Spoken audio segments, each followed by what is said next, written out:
what can we do about myopia? So first of all, let's talk about behavioral measures. And we know from some compelling research around the world that there is a strong relationship between hours spent outside and the risk of myopia. So here's data from the original Olson study. So these are data out of California. But what you can see on the right here is the more hours spent outdoors playing sports, the lower incidence of myopia, whether or not you have 0, 1, or 2 myopic parents. Now, these are observational data. Could we do something about this? Well, there have been clinical trials, and here's one of the early ones published about 8 years ago, and basically randomized schools to different approaches. One did the standard approach where the kids spent recess inside, and then the ROC group, that was the recess outside group, they spent an additional 80 minutes a day outside. So that 40 minutes in the middle of the day and 20 minutes either side, they were outside for 80 minutes. And if you look at those dark gray bands in the middle, in the control group over the duration of the study, nearly 18% of the total population became myopic, but in the recess outside group, that number was reduced by about half. So this is a fairly modest intervention, reducing the incidence of myopia, and that's a very powerful thing. So if you are nervous about dipping your toes in the myopic water and you're not ready to do contact lenses or spectacles or anything else for kids,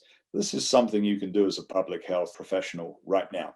Encourage kids to spend time outdoors. So here's one of those systemic reviews, meta-analyses I talked about earlier, and this is looking at outdoor activities. And if you look on the right here, you can see, look at the risk of incident myopia as a function of increased outdoor time per week. And you can see that sort of almost that sort of 50% reduction that I talked about in the previous slide based on about an hour a day or 7 hours a week. Now, all of the data here are below 1, okay, which means everybody's showing that outdoor time reduces the incidence of myopia. Now, when we look at the progression, okay, those same studies, most of them suggest that spending time outdoors is not associated with the rate progression. Now, there are a couple of iffy examples at the bottom there that suggest there may be an association. So this again is that same study I showed you earlier. They looked at the myopes. Now, this was conducted in the Far East, and you can see there's a good chunk of the kids who are already myopes who are undergoing myopic atropine therapy. We're not told in the paper what percentage that is, but in terms of the myopes without atropine, there is a suggestion of a slowing of progression in the group that spent more time outdoors, but you'll see that it's not statistically significant in spite of the fact you've got roughly 100 kids in each of the groups. There's also some excellent